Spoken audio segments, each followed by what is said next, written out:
of all time, walking back ready to do his post-match interviews. I wonder if it's possibly the last thing he wants to do at this time, but also it's very important that he gets a chance. I love this. Kun Aguero.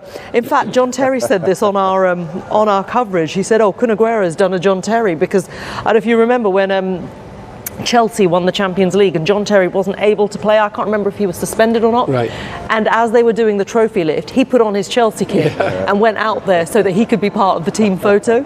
So it's quite funny that he said it. They actually allowed. He said he went full John Terry mode, which is very, very Kun funny. was training with him. The last training session, he was with him in the team, with the team as well, with Argentina. Oh, with Argentina. He trained with him, and they would do little hits, on video between Messi and Kun Aguero. And he said, "How's?" Because they were roommates, and he said, "Hey, we have your bed here for you. We're waiting for you to come." Well, he certainly made the most of that because he is part of this team. But actually, there were scenes of him screaming and crying in celebration as well. So, and you mentioned Gabriel Batistuta as well, our colleague at beIN working for the Arabic channel. I mean, it means so much. I mean, I think it brought the emotions out in us as well. And these again are the scenes in Lusail Boulevard. I think they will be waiting for quite a while before Messi and co. And it's probably unfair to say Messi and co, isn't it, at the moment, because it was a big, big performance from the entire team, inspired by the captain, Lionel Messi, of course. I think that was the big theme here, that you have arguably the best player in the last decade, 15 years, in this generation.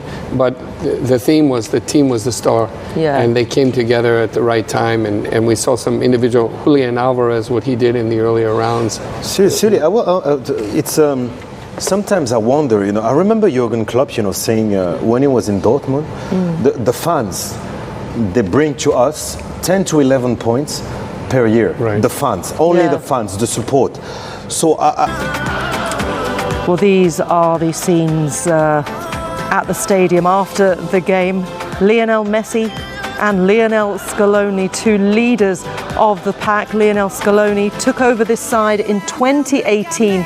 He'd already guided Argentina to the Copa America last year, and this year he led them to the greatest prize in world football, alongside that man, Lionel Messi, of course. Let's hear from the Argentina head coach now.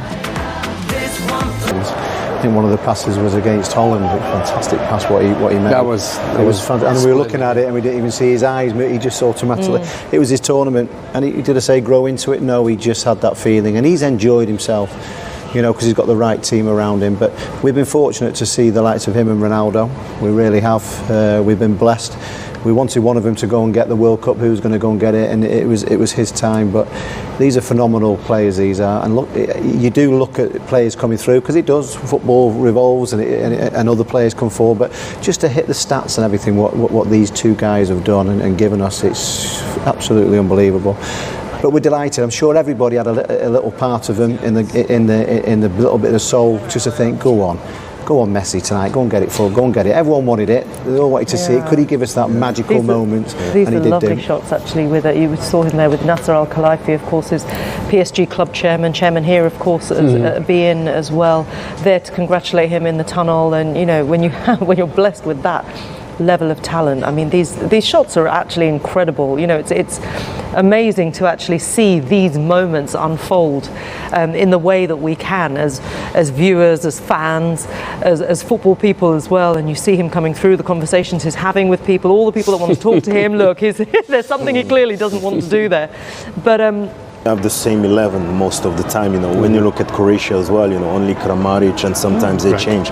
Most of the team, Morocco, Scaloni, it was a masterclass all the time, in terms of system and in terms of play. Match to match. Look at McAllister. And in-game transition. Look at McAllister.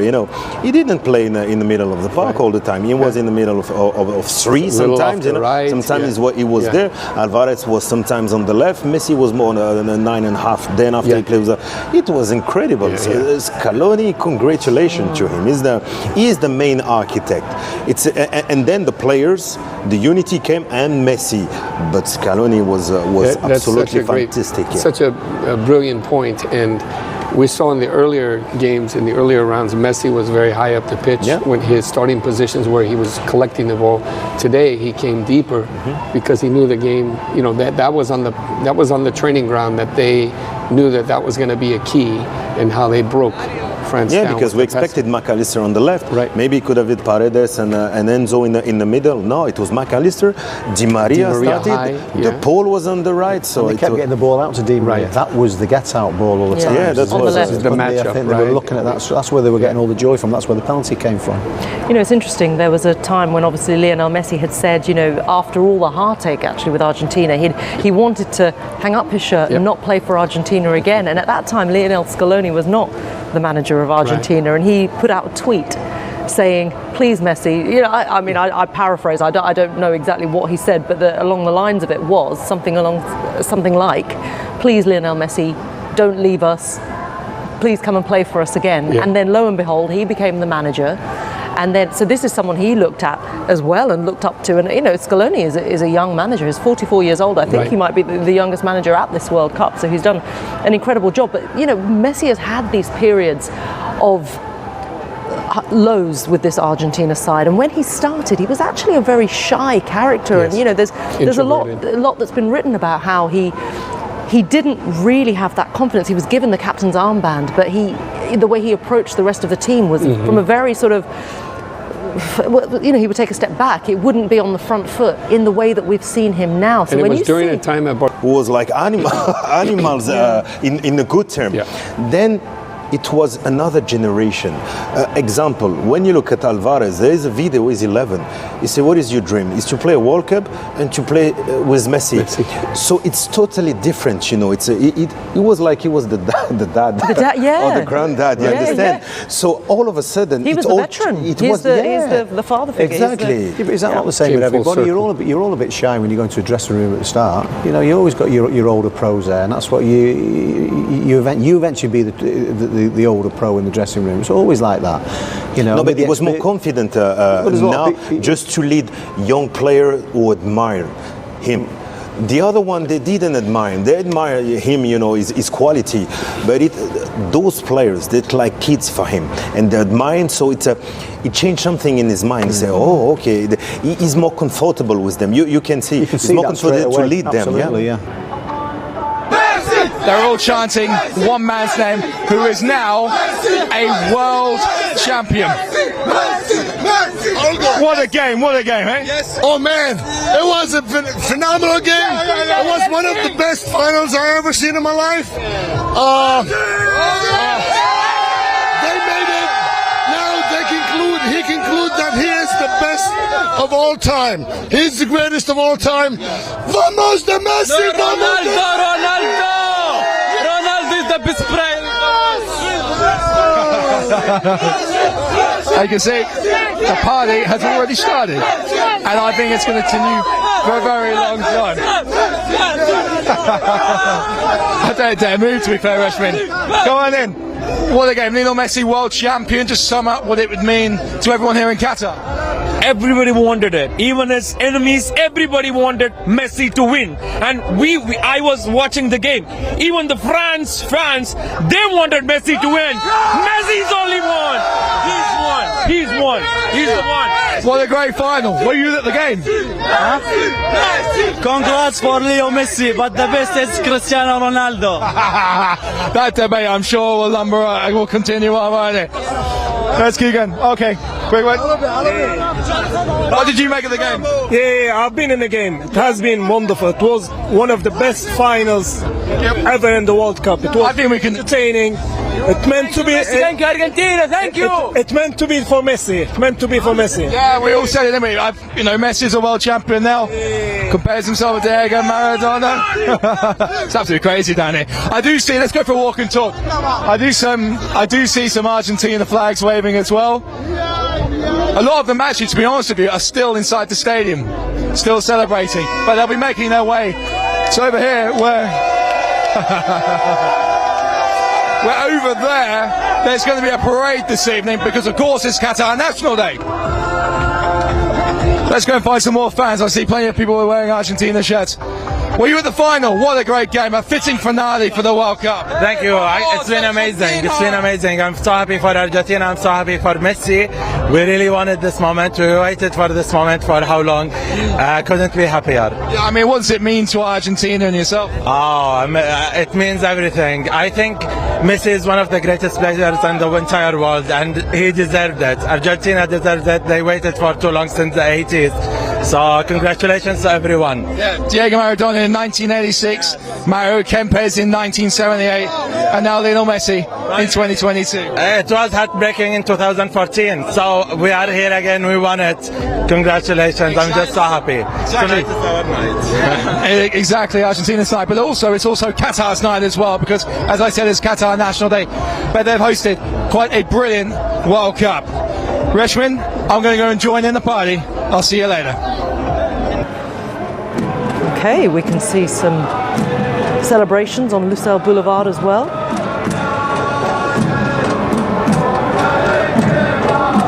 There's some traditional sword dancing taking place here. Of course, it is Qatar National Day, so a huge day actually for everyone who lives in Qatar, who will know this very, very well. The Emir of Qatar will be appearing very shortly as well, as will the Argentina team on their open-top bus parade. That will be coming up very shortly as well. And there is the Emir of Qatar there, celebrating what has been such a fantastic tournament here. So much noise around this competition before. It was an off day for France. Let's not make a mistake there. He had a difficult quandary of picking a team, and he picked players that some had the flu, some were sick, some didn't recover, and they came up a little short. Injuries coming into this, Correct, not least to the Ballon d'Or holder, the current Ballon d'Or holder, Karim Benzema. Those were tough decisions too, as well, to keep the harmony of the camp. Yeah, I mean, just to say that these are scenes of the Argentina team. They are now leaving the stadium. Oh, very merry, aren't they? Where some of them with their winners' medals around their necks. We anticipate that they will be heading towards that open-top bus parade very soon indeed. Smiles everywhere in that team. And of course, they're wearing jerseys with Campeones del Mundo emblazoned on the back. And Emi Martinez leading the celebrations there. And why wouldn't he? What a tournament he has had. And Lionel Messi, of course, big part of that pack. So that parade is about to take place. The Argentina flag emblazoned absolutely everywhere. So we'll be anticipating that very shortly indeed. We were talking about Didier Deschamps, and he's creating a legacy, isn't he? And he always seems to everywhere he goes. What can someone like Lionel Scaloni learn from him in terms of international management? Wow, on the pitch, I think Scaloni is Ray. Mm-hmm. It was a masterclass, I told you, all around that World Cup. Then he needs consistency, of course. You need to just to keep that team. Messi will be there, but not long. So it's not going to be easy. They have good players, but they don't have the depth of England, France, or Brazil as well. So. Which is harder as a manager, because for Deschamps, he didn't have Conte, Pogba. We talked about the others that were missing, Benzema, and then several other ones as well. France, I think, out of all those teams we mentioned, England is deep, Brazil is deep. France is by far the deepest. Back in the day, they would say you can go to Argentina and France on the corner in Buenos Aires and Paris and get 2 or 3 national teams. France is the only country that really, when you look at the players and the system that you talk about, how they're producing young generation of players, that became a difficult situation for Deschamps as well. You have to make tough decisions, and he did. You live and die by it. But Scaloni didn't have to. While he picked the right players, they were in form, but of the way that he built that team, the chemistry, the harmony, the way that they grew, and the temperament of the team, I think was a master stroke. Yeah, look at the team of Deschamps. Konate from Liverpool, Koundé, they're all young. Yeah. Even Kolo Muani, nobody knew. You said it was a blueprint, didn't you? Yes, exactly. It really is. Kolo Muani, Thuram, Mbappé, Chouameni, they're all young. And you've got even, Mike Maignan, the goalkeeper of Milan. Camavinga comes into the game. He looks amazing. He plays with Real Madrid. There's always been a conveyor belt of quality players coming through. I mean, we've had the Paris Saint-Germain we've been doing tournaments over 9 years. like the likes of Kingsley Coman, Rabiot as well. The players what come through.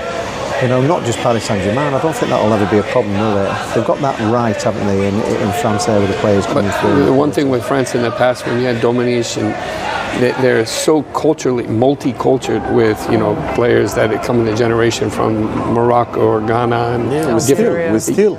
And then Deschamps has that presence to be able to bring all those together, and that's a difficult challenge sometimes. It's a shame that we couldn't see Karim Benzema at a World Cup, isn't it? Because obviously he had been out in the cold under Didier Deschamps. Deschamps brought him back in. You know, I think you say you live and die by those decisions. There have been some decisions that Deschamps has made in the past that have been controversial as well. Yeah, but he doesn't regret Deschamps. He's always have been, you know, cold decision for the team. You know, I don't think it was the right thing, but he's always living really well, you know, with those decisions, and he was right. He's comfortable with his, we're talking about Messi just joining Pelé and Zidane and Maradona. Oh, he's the one who joined Zagallo and Beckenbauer. So he's up there. He's up not on Champions League, but on the World Cup, the Graal. So he's absolutely fantastic. You know, he's one of the best managers to manage men first. I agree. And one of the inspirational moments I saw at the beginning, they only had a week leading in. And the French team, you look at all the teams, they're doing regeneration, recuperation, stretching, working together. Deschamps was going one-on-one, two-on-two. He was doing everything in isolation. And you don't see that normally with national teams, you know. In the way that we have. Listen, he only came here for 2 weeks at the start. I thought, well, here I am 12 years down the line. You just like the sun, didn't you? Well, what the fans have seen is what we've seen, what made us stay here. You know, and it's to watch the infrastructure, to live the everyday life, which is wonderful. And just to have this dream of, and it's always been, it's quite strange really, because it's always in the back of our minds, the World Cup, and 10 years away, 8 years away. And all of a sudden, when it gets close and it's here, and it's, you know, even a couple of months before it, you're thinking, well, is it going to be right? Is it too small? Is it? And just to see the way they've gone about, I mean, I'm talking everyone that's been involved with it. The show they've actually put on has been phenomenal in every aspect. It really has. They really have to feel very proud in what they've done. There was a lot of negativity, from the UK as well, by the way, and there's a lot of people getting on those planes with a lot of egg in the face, and rightly so, because you have to come here and you have to witness it yourself and understand what the people are all about. And everyone that has come over here has said, "Wow, what an unbelievable country." Qatar said they're going to open they're going to let everybody in. And they love that. It's all about hospitality, you know, and they're fantastic at it. It's some amazing stories, and that's why we love living here. My children are born here. I'm a little bit Arabic at the start, the way they talk a little bit, my son, which is wonderful. And it's when I say the everyday life, I'm with all the guys every day, and I love having the fun down the markets, and the sense of humour is fantastic everywhere. And, you know, and we love it here, and I'm delighted for Qatar. Really am. This is the biggest show on the planet, and they've knocked it right out. They've really have, and that's not easy to do that. And I think the fans, every conceivable thing with it has been wonderful. Imagine if you're a player, and you go into the hotel and you've got wonderful training facilities. Some of the training facilities, for about a year before, they make the same pitch on the training facilities as what it is on the stadium. So every little bit of detail has been perfect. From when the teams win and they go back and there's a carnival atmosphere, all those lovely little things there which have just made it perfect. And we didn't need a big game at the end because they've done the job anyway in the final, but they've ended up getting that to really knock it out the park even more. It's really been wonderful. It's been a fitting end to a brilliant tournament. What we can see here is a military parade that's begun to celebrate Qatar National Day. I think we sort of mentioned it in passing. The 18th of December is a big day in Qatar as well. There are lots of roads that have been closed off as well, and this is a commemoration of Qatar's unification. And every year it's celebrated on this date, established several years ago now. But we can see alongside these celebrations, as Qatar is showing the world its culture and hospitality, as it has done this past month. We're seeing the culmination of that as the winners of the FIFA World Cup here in Qatar 2022 are now on that bus. This is another touch of that meticulous attention to detail that you were just describing. And you know, one thing, there are countries in the world that plan well and organize well, but what I noticed and took away from Qatar is the spirit and, you know, the love that they've given. And the other day I was rushing into a match, I think the Croatia match, and a buggy came by to pick me up, and my ticket popped out of my jacket, and I had gone literally maybe 1,000 yards, 1,000 meters. I came back, and there was my ticket on the ground, and someone had said, "Hey, had you left your ticket? It's right there." You know, and that's again that, you know, just the hospitality, the warmth, and thoughtfulness in this tournament is just wonderful. It's absolutely been wonderful, and then, you know, I know Didier, you lived here for a long time as well. I mean, for you as someone who has made Qatar his home, you know, how proud are you now to see these scenes? Because this is something very different. We've not seen this after a World Cup final either. That the fans get to celebrate with the team. Oh, you know, how do you feel? How proud are you? Me, I'm so proud. It's I mean, there's two examples. You know, when I heard David Dein, former Arsenal president, who maybe have seen 13 and 14 World Cup, saying that might be the best World Cup that I've seen. This is the only thing that I want to hear. And the second thing is just the final. It was the best final in all time. So you imagine how much I feel, because this is second home. So it was a unique World Cup. Yeah. You will never have that. You know, it's people, they have to understand. You know, all over the world, people were a little bit harmful on Qatar. It was the best World Cup in terms of organization. No alcohol, so people, especially the women, they were so happy just to go to the stadium. I've seen so many babies in areas in the stadium where normally it's so it's a unique World Cup. You know, I was the guy before. I've seen 27 games. Well, where will you see that again? So the setup a level in Canada, North America, and it will be a wonderful World Cup. It will, because America, Mexican, it's always unbelievable. And Canada, it will be a wonderful World Cup. But this one will be a unique World Cup to remember forever. I agree. I think this is incredibly unique and exquisite. And what we're seeing here now, maybe every World Cup going forward, they'll take a page from Qatar and say, hey, this is a nice touch as well. Where right out of the stadium, the winners go on the bus. Then maybe you have, instead of having 500,000 people in the streets, maybe the next time 1 million come, you know, because they'll plan for this. Yeah, you know, it's interesting, isn't it? Because obviously they would, if they were going down, you know, the scenes where we saw in Buenos Aires, it would be absolute pandemonium. But I think when you achieve something so incredible like the World Cup, the fact that you do get to celebrate with fans, because some of them have come from Argentina, but they're also fans from all over the world. Because would it not be an anticlimax? You leave the stadium, you go back to your hotel, and we're kind of done. Absolutely. This sort of prolongs the celebration, prolongs the party. And these are the fans that lifted them, you know, during this tournament, right? This is a really good point. I didn't think about it, because they have fans from all over the world. Not everybody can go to Buenos Aires or live to Buenos Aires. So they came all over from Asia, from Africa, from Europe to see the team. It's once in a lifetime, Didier. Once in a lifetime for all of those fans. Yes, so just to see them in Qatar during the National Day, just 2 hours after the game, it's unbelievable. You just said it then. I mean, they deserve it as well with putting National Day. The same thing. I thought it was great that Qatar started the competition off, which was a great. And then at the end, then they do National Day. Obviously, it's all about the winners, but then you blend the pair of them, and which has been like that. You know, it's been about getting to know other people's religions and traditions, and this is a perfect way to finish it. This is exactly what I said. It's about the detail, the stuff away from the normal. It's been absolutely spot on, as well as everything else. I mean, this is wonderful. This here now. I mean, this is what it was built for. This the sail promenade. Who's that with a Spider-Man mask? I can't work out. Obviously, I can't, because they're wearing a mask. Simon Jordan, is it? Is he there? Because he made his way into football as well.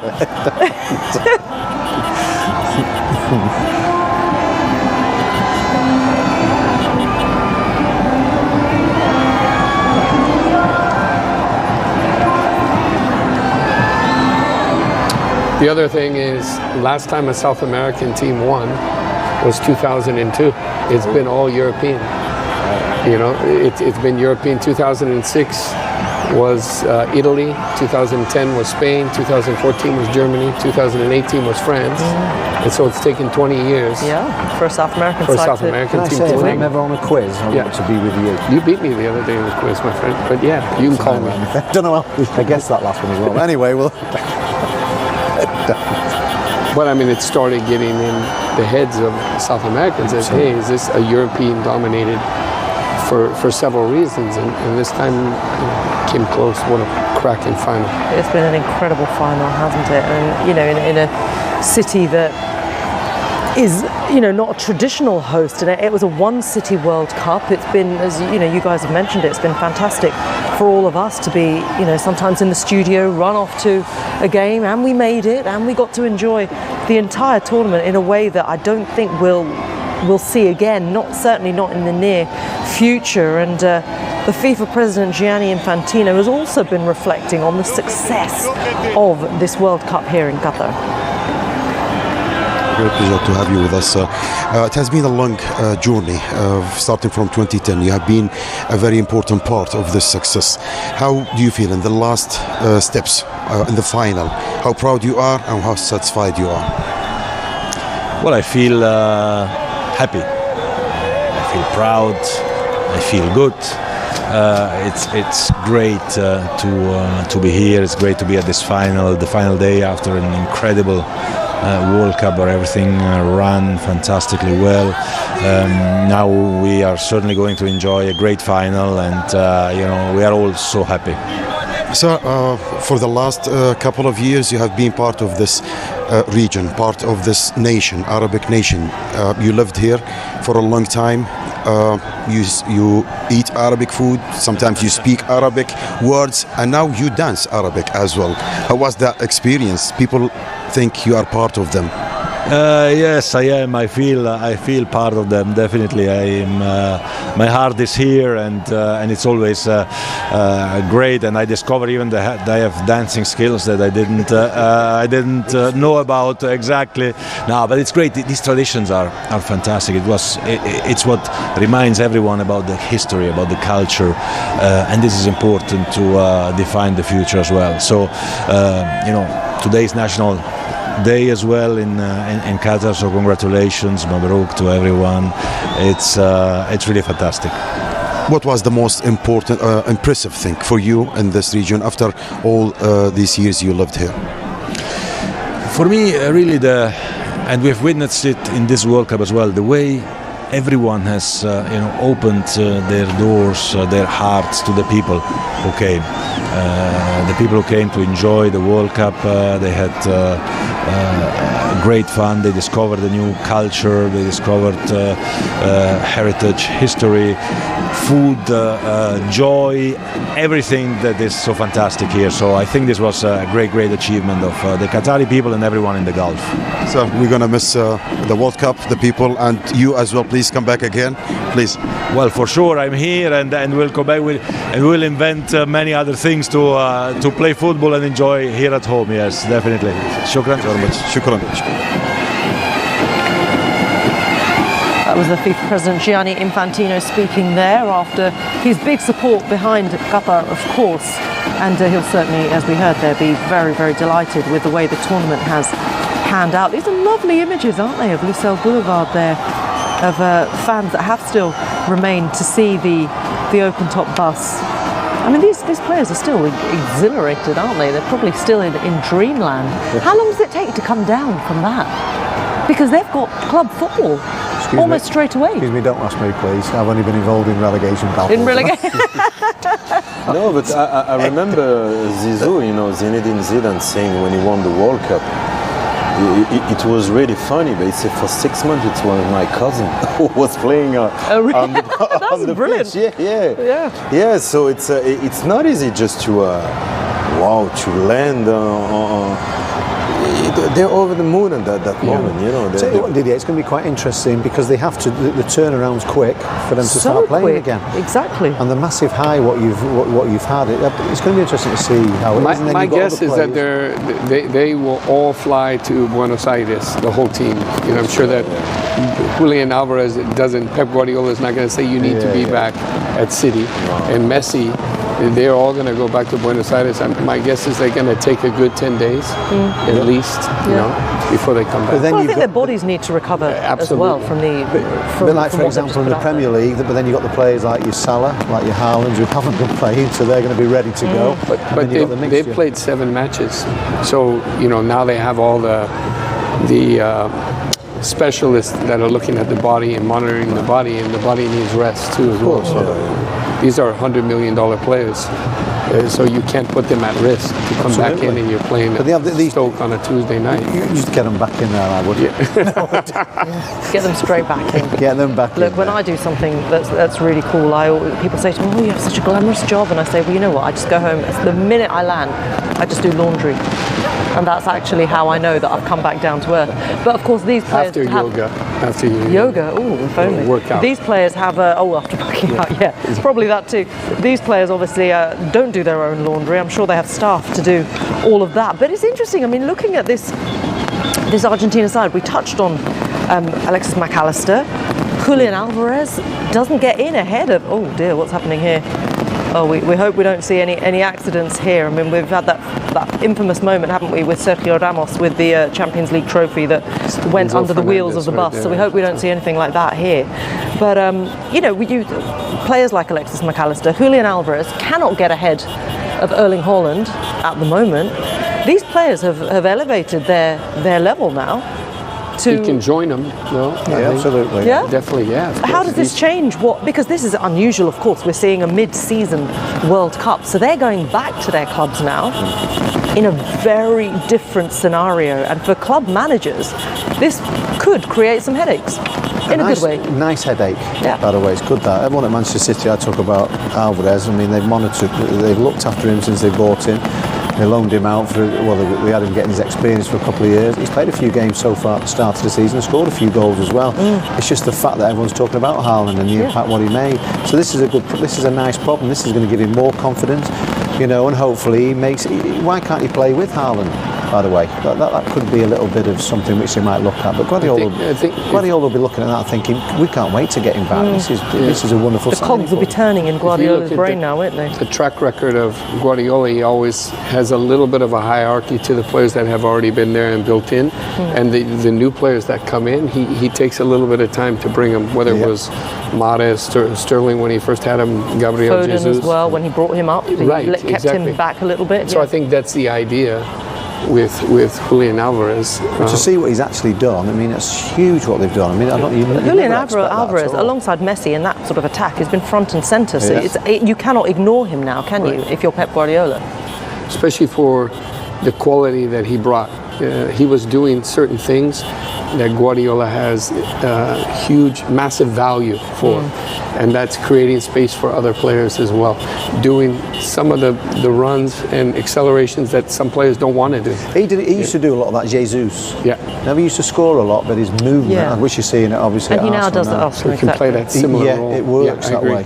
I mean, sometimes, I'm going away from it a little bit there, though. But Grealish is a big part of the team, even though he might not, on the paper, you think he doesn't score enough goals and etc. like that. But it's all about blending into the team what he's got. Yeah, it's a good point. You know, the players who talking about the Moroccan, for example, you know, Unahi, and but every player, you know, when he comes back to his team, he might go another club. But some clubs, it's very difficult. For example, Alvarez, okay, we'll have the confidence, but I don't see Alvarez coming into that team for 3-3 and playing. So maybe he'll find something with his new statue maybe somewhere else. Do you understand what I mean? He's not going to change his that's what I mean. Every players, every club is different. For Alvarez, I don't know if he's going to. Well, for starters, what I'd probably imagine he would get is a new contract. You'd imagine that, obviously, with his achievement, because of obviously he's a different player altogether. Martinez as well, the goalkeeper, I don't know what his situation is with Villa, so he's obviously going to be going back. But by the way, I think he's had an absolutely unbelievable season. I think I said that before then, but he's when he goes back, it's interesting. But how do they react to the massive high? But how do they react? They've got to get back to the Premier League and they've got to get back to the Carabao Cups shortly. It might take a little bit of time. So this is the biggest showcase in the world. And if you go back, Johan Cruyff bought Prosinecki after a World Cup. He bought Hristo Stoichkov. He bought Hagi when he played. So whenever you see play, James Rodriguez got sold, after 2014 to Real Madrid. So that was his big moment, wasn't it? And I think it's fascinating with Pep because he's saying, well, that's why I got the player in the first, that's why I brought him. But the way Pep would think too is, well, how could he get Pedri or Gavi? And make a trade and see if someone. He's always looking for those type of players. So I agree with you, but he has a quality, like you said, similar to what Gabi Jesus had. He's not the same. Jesus is a phenomenal player too as well, but he does something to kind of crack open defenses and give an extra half a second for the midfielders like Kevin De Bruyne and so forth. So I could see him fitting in the way that Sterling was used a few years ago. What happens to Alexis McAllister now? He plays for Brighton. I love him. Not one of the big teams. I put him in my top 11. Based on the final. What happens? Where does he go from here? Because he will want to now, having to come back as a World Cup winner. He will want to be challenging for all the big honours, and there's absolutely every reason why he should believe that he deserves to be in a team worthy of winning. Brighton at the moment are 7th in the table, but they are going through a period of transition with a new manager as well. So he will come back to a team that isn't fighting at the top of the Premier League. I could see him. Cholo Simeone is no longer Atletico Madrid, but I could see a coach like that coming in for a player that understands culturally where he's coming from, what he offers. But I think the move up would be if he went to a Champions League team. And then maybe Didier, you cover it.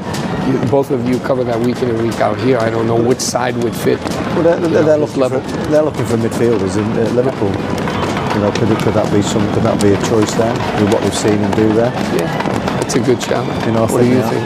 No, you were talking about Atletico Madrid. Yeah, it seems like that, right? You see, there is players who fit clubs, and I think it would be he's a hard worker, but at the same time he's kind of skillful. He can help Koke and Kondogbia in the midfield. I don't know. There's other clubs as well. It's he could fit in Napoli. I don't know. How they play or that's a good. You feel there's a big future for someone like him, and as and again going back to the fact that it's not just players going back to their clubs after a mid-season World Cup. Of course, we've got a January transfer window coming up, and there are the World Cups always. You mentioned James Rodriguez. World Cups will always bring up those big names who catch the attention for what they've done on the pitch and how far they got in the tournament. There are so many players who are doing that. I love to see the Moroccan players. Is it Amrabat? I think Amrabat. I was about to say Fiorentina at the moment. He's well suited. That if he shows that energy, those performances in the Premier League, you've got to go and take him. A lot of teams would like someone like that. He's got that Roy Keane type of thing. He's with energy. With everything, the way he tackled Kylian Mbappe in that they just game. love it because they tackle in, all of a sudden getting the crowd going. I think you keep your eye on him definitely for the future. I just think he's suited Premier League. Cody Gakpo as well. Yes, I think he could be one of the biggest. He was on the radar even before this tournament in the summer. Jude as well. Yeah. The only thing with Gakpo, Jude Bellingham. The only thing with Gakpo there, he's only scored 2. He's had a wonderful World Cup. He's only scored 2 goals for PSV. I would monitor that just in case you're thinking of a crazy price tag. But is he used the same way with the national team as he is at PSV? He became one of those. No, he scored a lot of goals with PSV. He's only 2 this season. You sure? I've done my own. No, I thought it was no, like you 8. sure? No, he scored more. I thought it was 9, and I thought he had. No, and he's good. He can play on the left side. He can play in as a centre forward. what would he be then? What sort of price range would he be? Oh, Gakpo. That's the thing. You see, now all of a sudden it's gone. Yeah, he's an offensive player, so it's high. I think those are the before two this World biggest Cup, ones. Jude and Jude Gakpo. Bellingham and Gakpo. Yeah. Is it Guardiola as well? Guardiola as well. Guardiola, very much so. He's been one. Apart from, I mean, there have just been moments where certain players have been undone, haven't they? But it was by the greatest player of all time, and Guardiola himself is at Leipzig now, 20 years old, centre back, and certainly one of the big talents. As a right back, Dumfries. Yes. From, yes. Yeah. He was powerful, strong, going for he the showed that in the size. last Euros as well, didn't he? He He's was not only a solid defender, but he bombs forward as well. Which you've got to do now. It's what fullbacks do now, isn't it? It's all about that.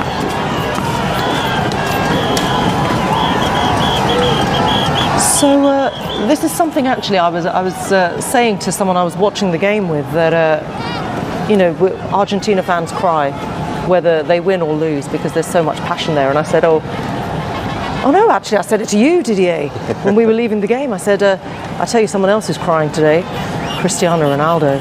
Currently, remember, without a club, and he's just watched Lionel Messi elevate himself as one of the all-time greats that world football will ever see.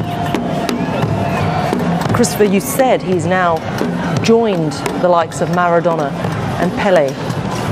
What is Cristiano? What does the future hold for him? What would he be thinking watching this? And what does the future hold for him? Because he's currently without a club.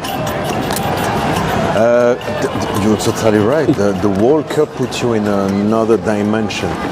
You become you join the Gotha, with Maradona and Pelé, I mean, he's won the Euros with his country. He's won the Nations League as well. So he has succeeded with his country. But it is different, isn't it, the World Cup? The World Cup is different. Look at Messi. He's got 7 Ballon d'Or. He's got maybe 10 La Liga, 10 Championship. How many Champions League?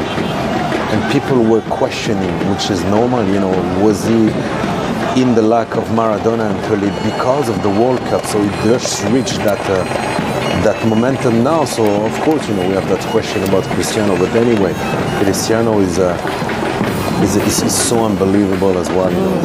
He's in the Gotha as well. He's in there as well. He can't play. He cannot play for anyone until January. Is that right to say that? Is that when he can't just go straight away now? He's out of contract. I'm sure he's going to get a football. I think Chelsea might do something, mate, just to have him till the end of the season and whatever he's going to do after that.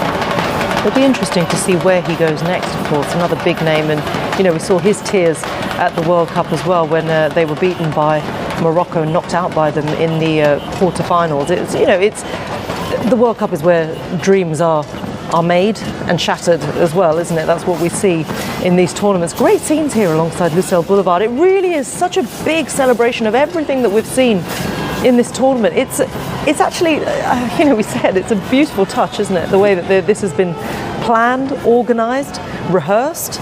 I'm not sure when they did it, to be fair. I didn't really see,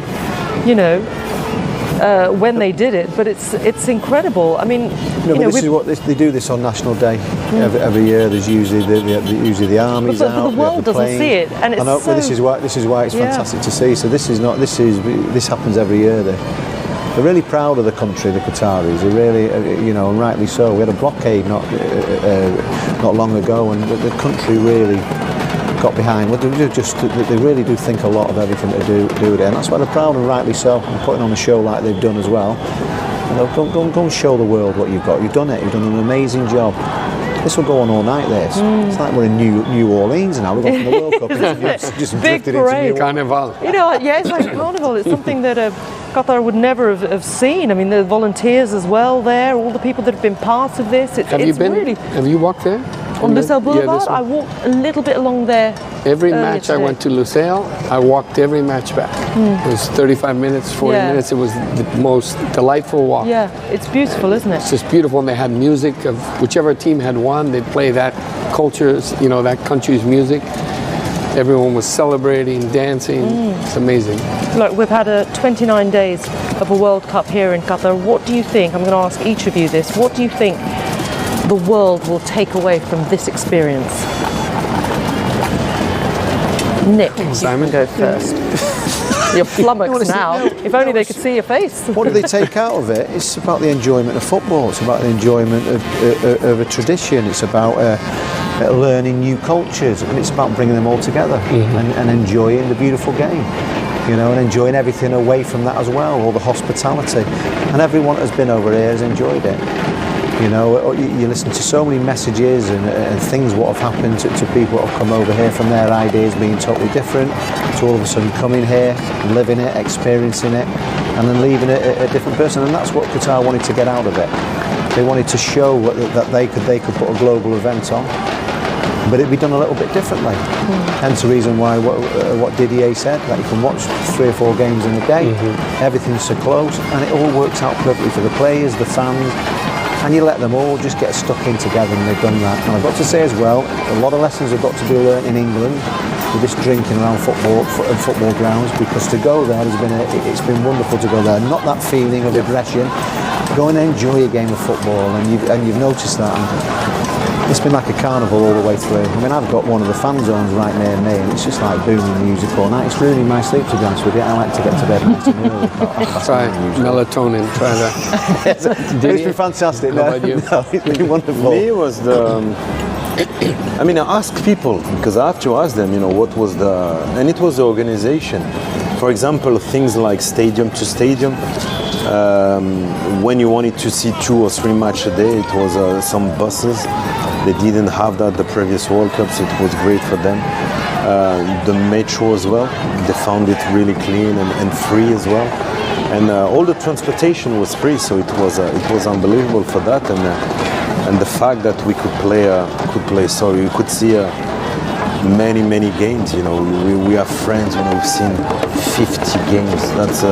That's insane when you think about that. Though that's the uniqueness of that World Club. The security as well, which is really important. And I don't know it's related to alcohol, but when you have kids, so when you talk to the family, it's unbelievable. Families who's been to the World Cup previously, the security was second to none. You know, they never felt insecure at any point, and it can happen sometimes. That's pretty normal. So that's the thing that I will retain, and the beautiful final that we had, the best final all time was in Qatar. So listen, really we'll keep the dream alive, me and Didier. Yeah, you guys we keep it pushing alive, Didier, don't we? We'll make it. We'll just I think we're going to see plenty more here. Christopher, what will you take back to the States? What will you tell your friends out there? I think it's a shared passion. I've always said that football is a passport.